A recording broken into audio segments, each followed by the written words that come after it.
Hello, I'm Robin. Welcome to Bookspin. Let's talk about Under Old Earth, which is a really weird story. The characters are odd, and the setting is otherworldly. And the events that unfold in this story are decidedly dreamlike. This story is also structured in quite a disjointed way. And I would also say that it's a little bit more slow-paced than a typical Cordwainer Smith story. It's kind of meditative in tone. So it is a little bit of an acquired taste, this story, but it does have some thought-provoking themes and intriguing ideas.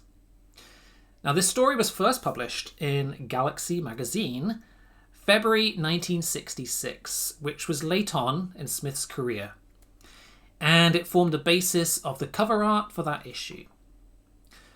So, in the backdrop to this story, we learn that human civilization is at a stage of history in which we're basically living in a kind of utopia. Now, Smith doesn't really go into any detail explaining how this is achieved, or the nature of this kind of utopia, but we learn that happiness is kind of universal, right?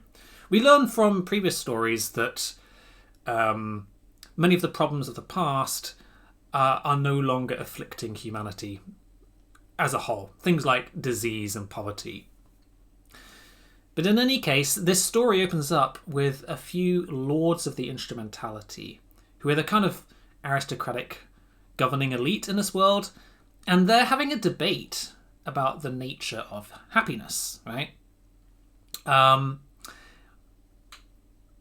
humans really happy in this world order? Most of the lords agree that, of course, they must be happy because they have everything provided. And like I said, they no longer have to deal with all these problems of the past. But there is one lord among their group whose name is Lord Stow Odin, who has his doubts, and he argues with his peers about whether or not humanity is truly happy.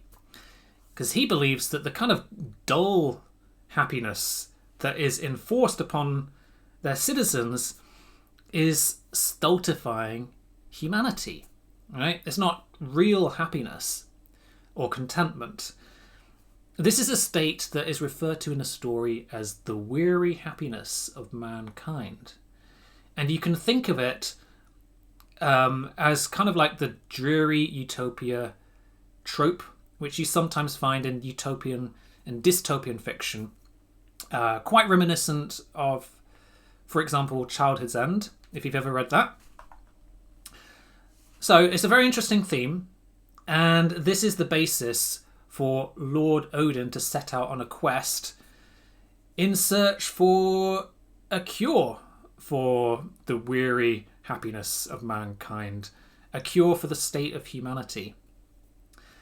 And this basically takes him on a journey. Now, he's an aging old man, he's approaching death, but he wants to kind of solve this issue before he dies. This takes him on a journey to an underground realm under Earth, and this place is known as the Gebet. And in the Gebet, the normal laws of the instrumentality don't apply. So, as a frail old man, he is carried there in a sedan chair by two robots in the form of Roman legionaries, and they're imprinted with the consciousness of two dead people. Kind of random, but if you've ever seen the cover art for The Best of Cordwainer Smith, which is, I think, is a fantastic image, you can catch a glimpse of these characters on that illustration, which I think is kind of interesting. So he heads down to the Gebet. This is where all of the rebels and the outcasts reside. The humans who want to escape from the kind of enforced utopia on the surface world. And it's there, deep within a cavern, that he meets a young man called Sunboy, who is leading a strange kind of cult, right? An underground cult, which I would describe as a kind of rave cult, because he is constantly dancing, right? Odin arrives. There's these colourful flashing lights everywhere. Some boy is dancing like a maniac, and he's producing some music, this kind of constant hypnotic rhythm, using a mysterious metal artifact which is called Congo helium. And the Congo helium, what it does is it harnesses the power of a series of planets in outer space to create music that somehow is drawn from all of the religions and the cultures from the history of mankind that humanity has forgotten. And this is apparently his way of escaping from the profound boredom of enforced happiness. That's the basic concept. Now, his followers aren't actually dancing with him. They all lie on a heap on the floor in a kind of drugged stupor, and they are worn out. So that is what Odin faces when he comes down into this cavern. This substance, the Congo helium, is very dangerous. It's creating mass delirium among the people, among the followers. So in that sense, it's like a very powerful drug.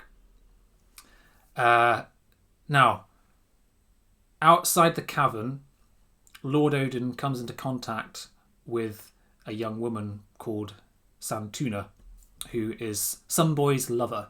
He can't actually talk to Sunboy himself because he just ignores him. He carries on dancing. Now, Santuna is... she loves Sunboy, but she's also deeply frustrated with him. She's constantly waiting for him to finish his dance and come back to her. But his dance never seems to end. So, we've got this kind of strange, dysfunctional couple living deep within this cavern, deep under the earth. And somehow, between these two people, lies the key to Lord Odin's quest to find a cure for humanity's predicament, for the weary happiness of mankind. How this is achieved and how this is possible, I'm not going to tell you because that would spoil it, but this is Cordwainer Smith, so true to form, it's very weird, and it's unpredictable, which about sums up this whole story, really. This is a very strange story. It's quite a disorientating read, and I think this is due to a number of things. The way the story is structured, as I said earlier, is kind of disjointed. Things are often left kind of unexplained or half explained. The pacing is uneven. And of course, you've got all these surreal elements to the story. I feel like there's layers of meaning behind the story, which perhaps if you read it a few times, you might uncover. But yeah, it is quite a sort of fractured read. It's quite a confusing reading experience. And it's definitely not the easiest Cordwainer Smith story to get into. And I certainly wouldn't recommend it as a starting point for exploring his work. But that's not to say that it's a bad story. It is written in quite an intriguing way. Like I said, there are layers of meaning to the story, I think. It's the weirdness and the unpredictability, I think, are a central part of the charm of Cordwainer Smith's writing. And if you enjoy surreal world building, this story certainly delivers. And even though this is quite a confusing story, the writing has a layer of thoughtfulness and poignancy to it that makes it worth your time. And the way the story ends is really intriguing, I think. The way that Lord Odin and Santuna and Sunboy come to terms with their predicament and the implications it has for humanity is strange, but it's also poetic and moving. And ultimately, I found it quite satisfying to read.